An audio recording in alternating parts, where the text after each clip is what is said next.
parle beaucoup d'intégration, mais finalement, c'est tout souvent une illusion. Ou plutôt, on s'intègre à quoi? Dans nos cafés philo McDo, on voit des personnes qui pensaient être adaptées, intégrées, etc., qu'on par merveilleusement connaître la langue française, comprendre exactement tout ce qui se dit, etc. Et malheureusement, ils s'aperçoivent que ce n'est pas le cas.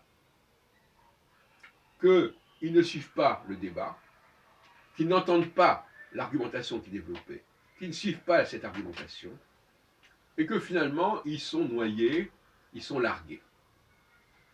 Ça veut dire quoi? Ça veut dire que jusqu'à présent, ils croyaient s'être adaptés, mais c'était adapté à un niveau inférieur, au rabais.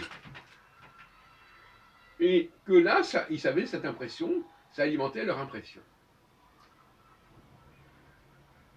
Alors, je m'intéresse beaucoup aux étrangers, aux immigrés, etc. Et en tant que juifs, de toute façon, quelque part, nous sommes étrangers à la chrétienté. Quand je dis étranger, ça veut dire quoi? Ça veut dire que l'étranger, il ne se caractérise pas tant par ce qu'il sait que par ce qu'il ne sait pas. Surtout quand il est issu de l'émigration. C'est la pire situation. C'est-à-dire qu'il n'est pas celui qui a voulu immigrer, mais il n'est pas non plus celui qui est né dans une famille qui était intégrée, etc. Donc il est dans une espèce de purgatoire. Pendant le cas des Juifs, justement, eh bien, il y a beaucoup de Juifs qui ne connaissent pas bien le judaïsme, mais ils ne connaissent pas non plus le christianisme. Eh bien, c'est vrai pour les immigrés musulmans. Ils sont souvent assez ignorants de leur propre tradition, mais ils sont également ignorants de tout un ensemble d'éléments de la culture locale dans laquelle ils se trouvent. Par exemple,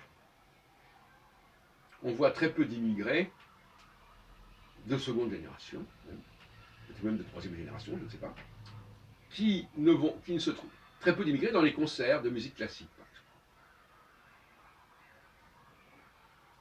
C'est facile à repérer, hein, dans une réunion, on voit très bien, etc. On va les retrouver d'ailleurs, au contraire, surreprésentés dans des réunions religieuses, par exemple, dans le groupe Moon, l'unificationniste, on a énormément d'Africains et d'Asiatiques. Ils sont surreprésentés, il n'y a même pas beaucoup de non-africains et non-asiatiques, j'allais dire de blancs. Donc, voyez-vous, parce que le religieux, ben, ça continue quelque part, ou alors ils sont plus intéressés par des choses nouvelles qui n'existaient pas et qui sont nouvelles pour tout le monde, mais quelque part, on leur a fait comprendre, ou ils ont compris que certaines choses n'étaient pas pour eux et que ce n'était pas intéressant pour eux. Par exemple, je reviens à l'exemple judaïque, un juif n'est pas censé connaître les évangiles. Il n'est pas censé connaître ce qui se sait, ce qui se dit dans les milieux chrétiens. Alors, comme je disais d'ailleurs, non, il ne connaît pas vraiment bien ni l'hébreu, ni l'histoire du judaïsme, l'histoire du peuple hébreu, etc. Il ne connaît pas grand-chose là-dessus. Mais en plus, double peine, il connaît très mal les évangiles. Et si d'ailleurs un juif, dans un groupe juif, mentionne ou se réfère à un texte chrétien, ça jette un froid, comme on dit. Donc c'est pas bien vu de savoir, par cœur ou pas par cœur, ce qui est écrit chez Matthieu ou dans l'évangile de Jésus selon saint Luc, etc. C'est un obstacle majeur. Parce que on se prive, on se coupe, on se limite, forcément. Donc, je reviens à mon sujet de départ. On ne s'intègre pas en France. On s'intègre à quelque part en France, dans un certain milieu en France. Mais très rapidement, on va s'apercevoir qu'il y a d'autres milieux qui ne nous sont pas familiers, d'autres niveaux qui ne nous sont pas familiers. Et par conséquent, même l'idée de s'assimiler en France, à quel niveau? Est-ce qu'il y a un niveau basique qui serait valable pour tout le monde? À Marseille comme à Paris, à Strasbourg comme à, comme à, comme à, comme à Brest, etc., etc. Donc on est obligé, n'est-ce pas, à ces gens qui voudraient être hors sol. Ah, moi je n'appartiens, non seulement je n'ai pas d'origine, mais je ne suis pas non plus en train de m'inscrire dans un groupe quelconque. Je n'appartiens à aucun groupe, je ne viens d'aucun groupe et je ne vais vers aucun groupe.